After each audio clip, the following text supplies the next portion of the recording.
So the final example here is of generating code. And to do that, I will start from,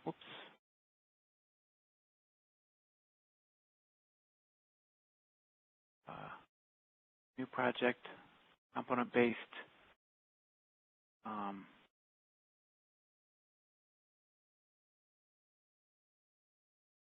Okay, just arbitrary residential system, PV system here.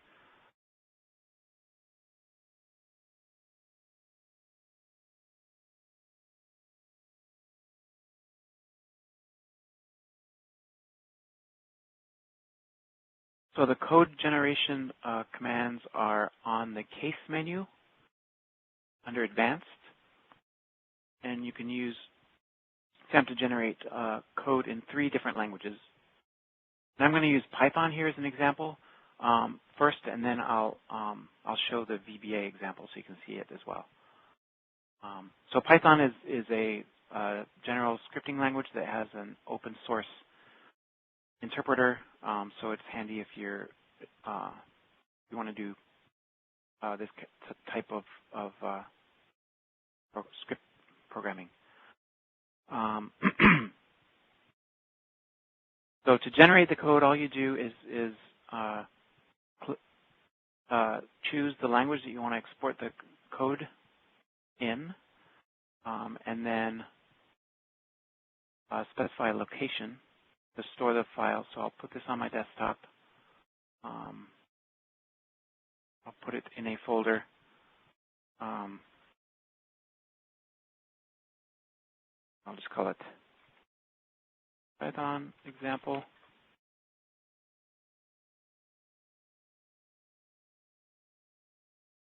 Save it.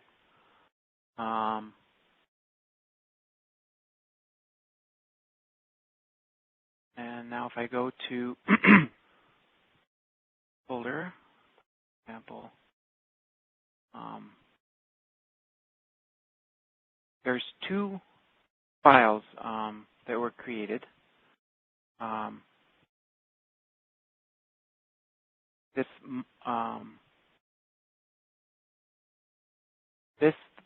So .py is the extension for Python code, and if I look at this file in a text editor, this is the Python code, and basically what you can see that what it does is to set the input variables for all of the input variables that are in my SAM file. You can see that there are a lot of them. There are a lot of hidden inputs that aren't displayed in the user interface. So the code sets all the values to those so that they're identical to the values in my SAM file. That's all these sam.set commands. And then at the very bottom, this is the code to run the simulation. So that this is a little SAM program that will run. It will open SAM, run it, and then print a couple of values. So here, these are all.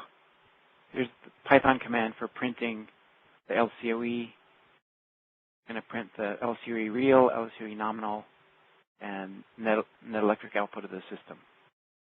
So that's what the code looks like. And then here's the program if I run it.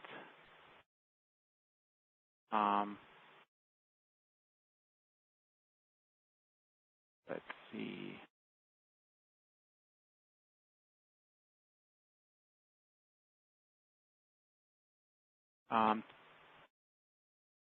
To run the Python code, what's happening here is that Python is calling a DLL, the SAM DLL, which is essentially the executable portion of SAM without the user interface. And what happened here is that I ran it and nothing happened. And my guess is that the Python couldn't find the DLL. So I'm going to take a copy of the DLL from my SAM installation folder,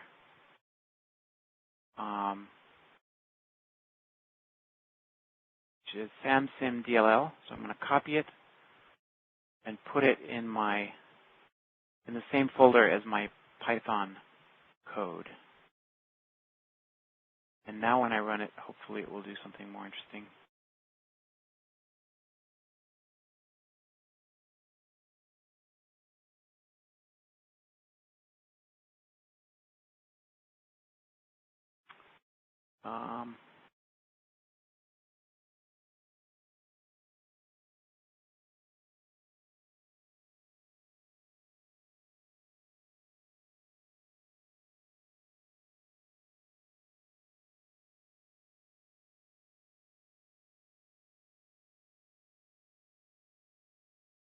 Okay, sorry for the confusion here. I'm not a Python whiz, as you can tell. This pysam.py file is some kind of utility file that Python is changing. So the file that I want to run is this one here. So this is, I showed you the code. So this is the file that has the Python code in it. That's the one I want to run. And so then I can see SAM is running. It's calling the simulation engine. There it goes. And it displayed those three values very quickly and then shut the window.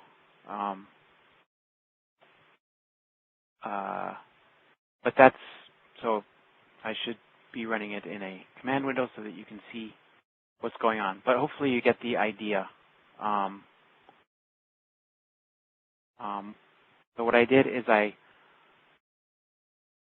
created my case in SAM, set all the inputs up as I wanted them to be, and then I created the Python code, or generated the Python code, and then I can run the Python program, which calls SAM and displayed some results. Now, if I want to, the only reason to do this would be if I wanted to manipulate the SAM inputs from the Python code. So the way to do that would be, I go up here. Let's say I want to change the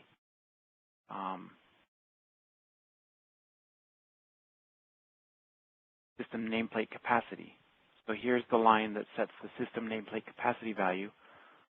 So I could write some lines of code here to set that value to whatever I wanted it to be. And I'd use this command, and I could write some, do some math here to calculate it, and then change its value. So if I were to change this to something like 4.2, save the file, and run it, the LCOE that I see for a split second here would be different than the one with the previous nameplate capacity value.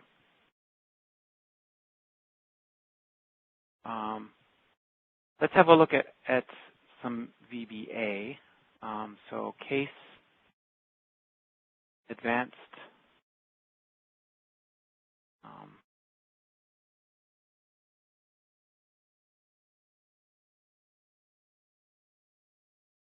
okay, so there's my BAS file.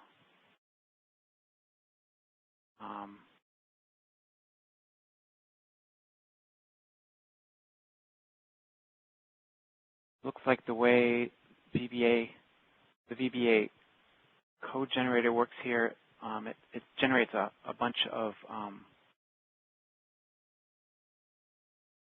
extra files that you'll have to keep track of, these DAT files. But here's the VBA code itself. So this should look familiar to VBA programmers out there. So then you could cut and paste this into your Excel spreadsheet. And it looks like you'd have to store these DAT files in the same folder as your VBA code and spreadsheet.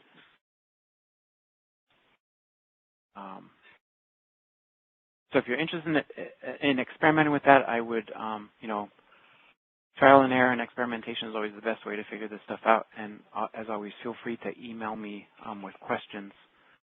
If there's anything I can't answer, I have a direct line to the programmer, so I can help you get your code set up.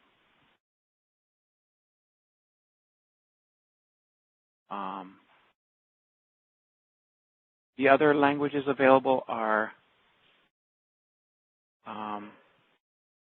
we saw VBA and we saw Python, C, just for programming in C, and then MATLAB is for, if you're running MATLAB, you have to have installed MATLAB, and you can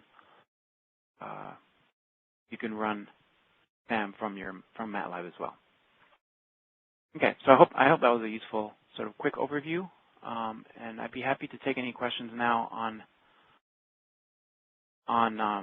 for now on code generation, and then we'll have a few minutes afterwards for general questions. Once again, to ask a question, please press *1, unmute your line, and record your name.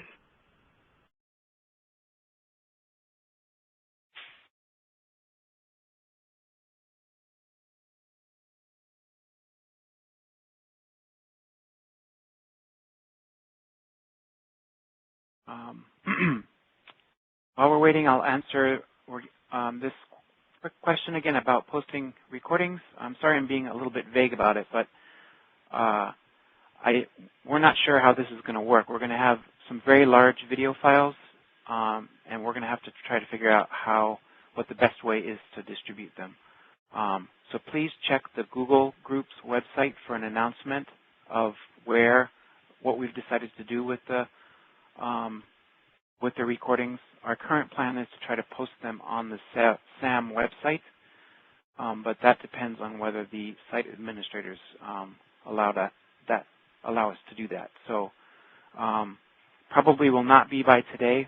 We'll do our best to try to get it done by the end of the week. But I will post announcements about all this on the Google group today.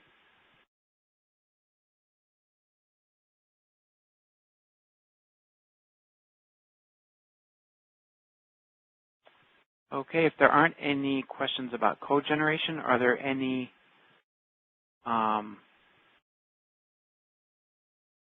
general questions? Any questions at all about SAM?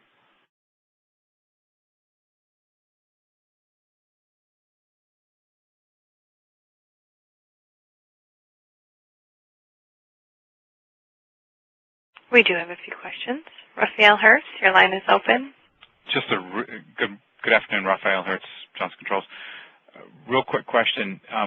When SAM calls for deleting I guess it's part of a case, what's going on there? You've got multiple tabs across, a screen of things that you may have modeled, and then you hit X to kill one to make it go away. And what is it calling for right here? So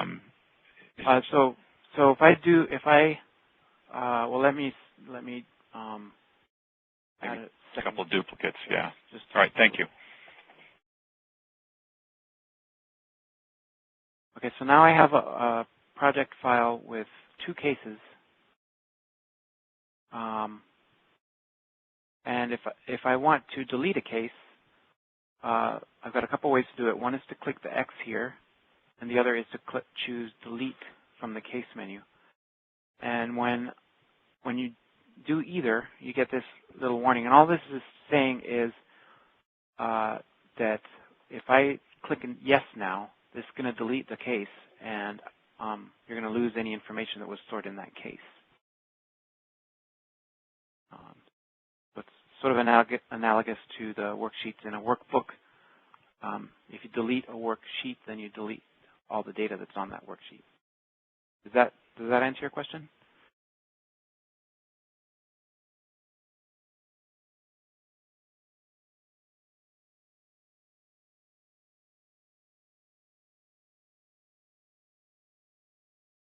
Okay, we can take any other questions. Dennis Bell, your line is open. Hello, I'm Dennis Bell. I have a question as to when the manuals and the help pages associated would be available for the Excel Exchange, the SAM-UL, and code generation. Yeah, those are those topics for those advanced features. We just haven't had the time to write them yet, and so it's on our to-do list. And I can say that I hope to do that for the next version. But it's a real job keeping on top of all the new features that we add with each new version. And so I keep having to push those topics off. But I'll do my best to include them in the next release. Time frame for that? The next release is scheduled for sometime this spring, sometime between April and June. We're not sure yet. Thank you.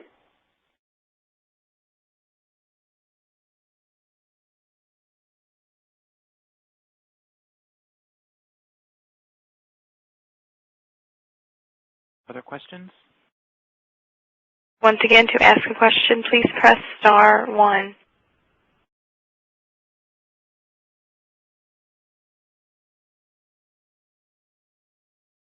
Your line is open. Yeah, hi. For the utility rate data, how often does that get updated? And is that something that you folks do, or is that something that users contribute to? Great question. This is a topic that I completely skipped over yesterday that I shouldn't have.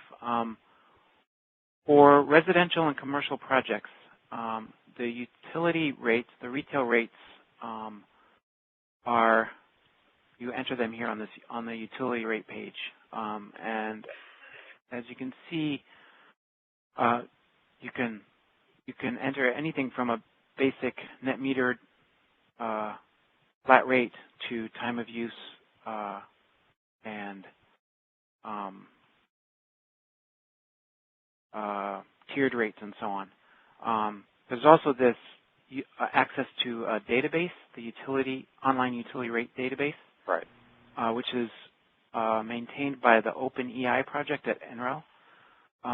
That is an open structure database, and the idea is that users can contribute to it and help keep it up to date. So if you go to the website that's linked on the utility rates page in SAM, you can look at the data and also add to the data through this website, and the data that's accessed by this website and by SAM is the same data. Okay. Does that have demand charge information there as well?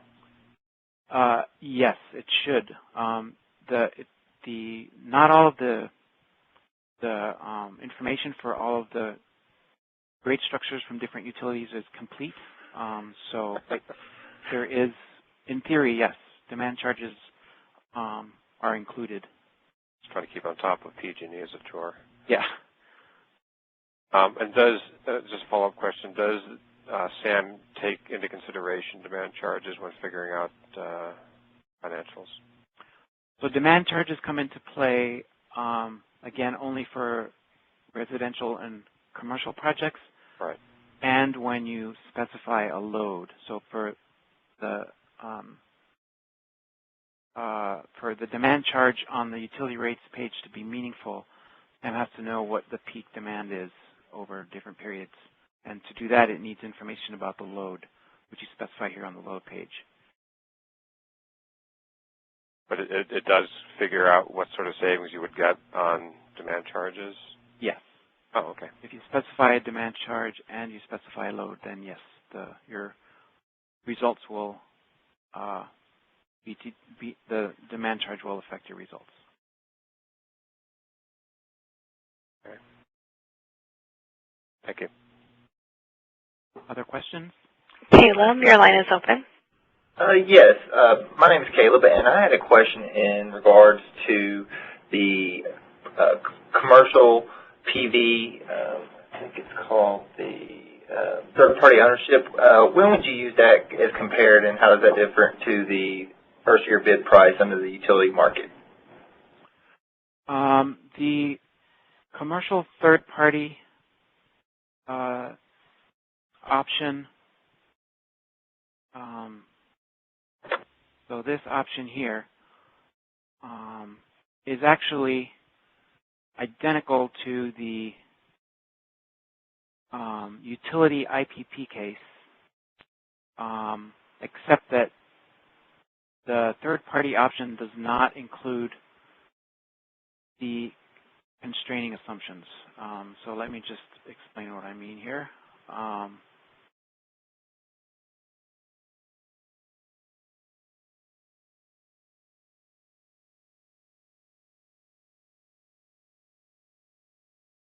So if we compare the financing input pages for the utility IPP and the commercial third party, we'll see that they're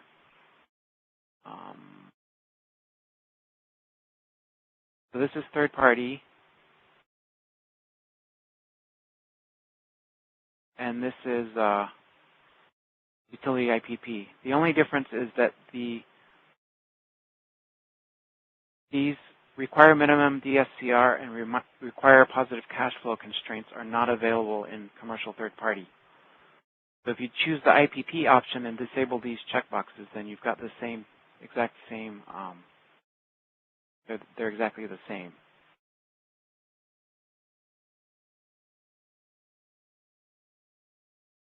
Again, the current version of SAM doesn't differentiate between different parties in a project. So the third-party option here,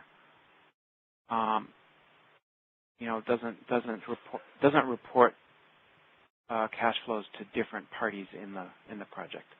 But we're working on a new financial model for the next version that will be out sometime between April and June.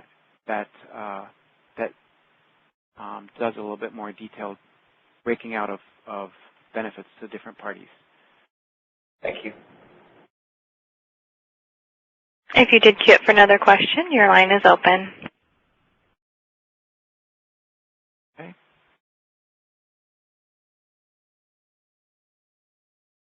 I'll take a couple of these questions, written questions.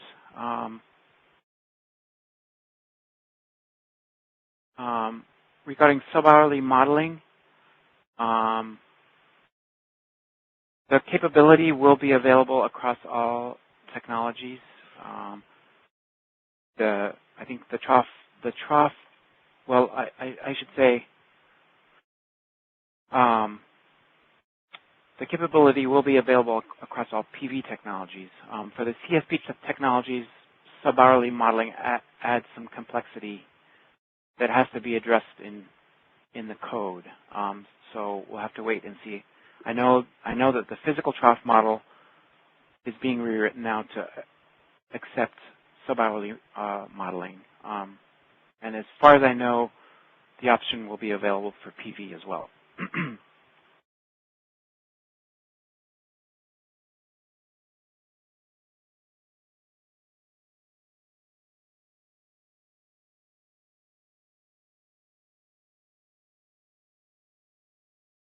And here's a question that I'll answer in more detail in my summary that I post on Google Groups.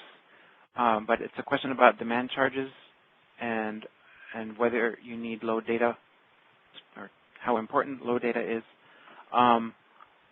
And the answer is that the way SAM is set up now, the only information that it has about the peak demand that the system must meet is from the load data.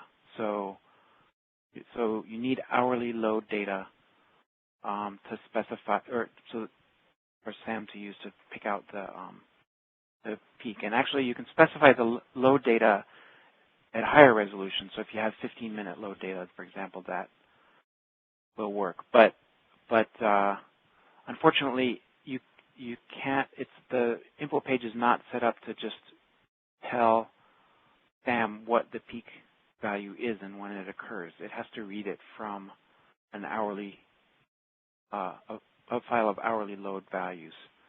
And it is set up to, so that you can,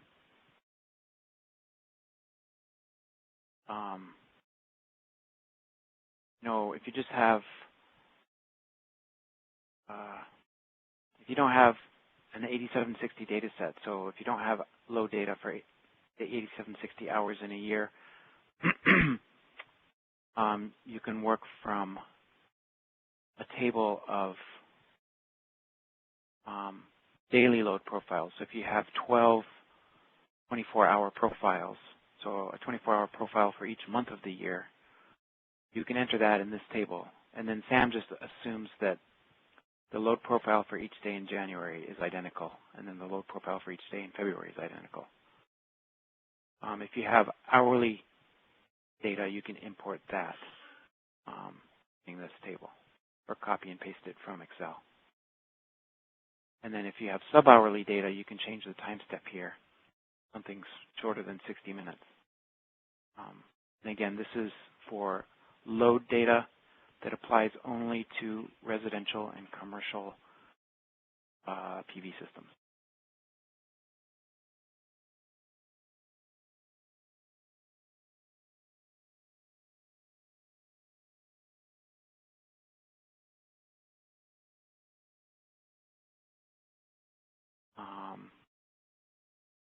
Here's a question that I'll take just because I'm on the page about shading.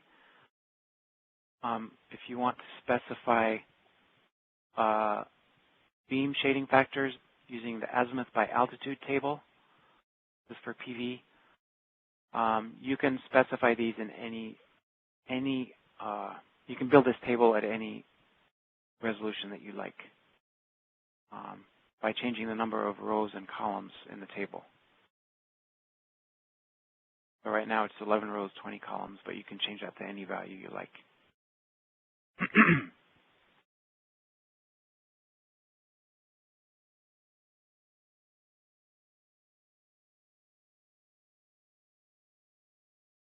Okay, the remaining written questions I'll answer in my summary. Are there any other questions on the phone? Once again, to ask a question, please press star 1, unmute your line, and record your name.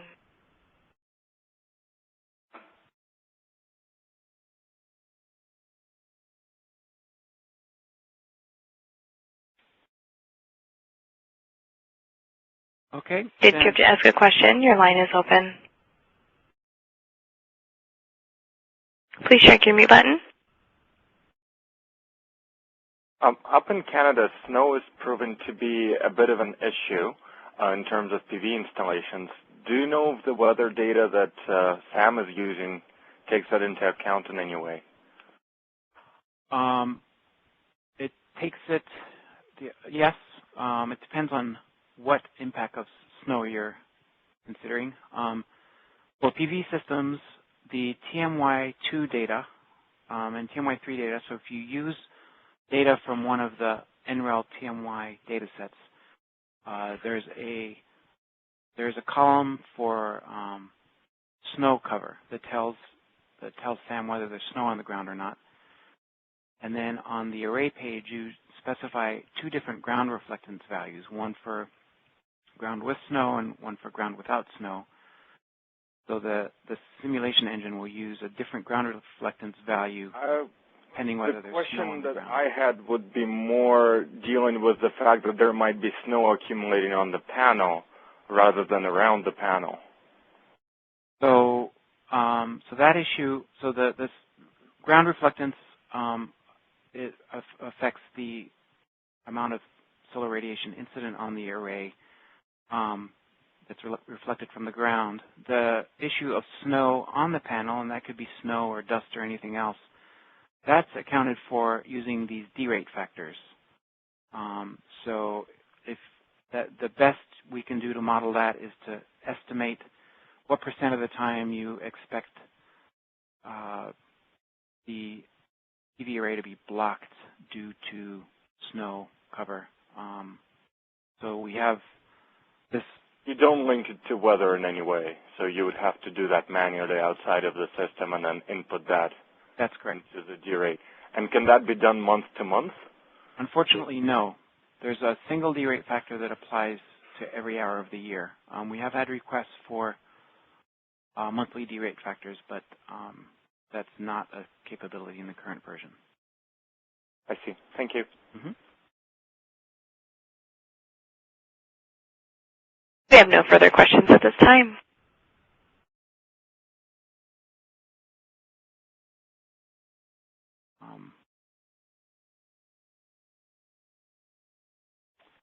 Okay, then I think we'll call that a day. I'd like to thank you all for your participation, for your questions.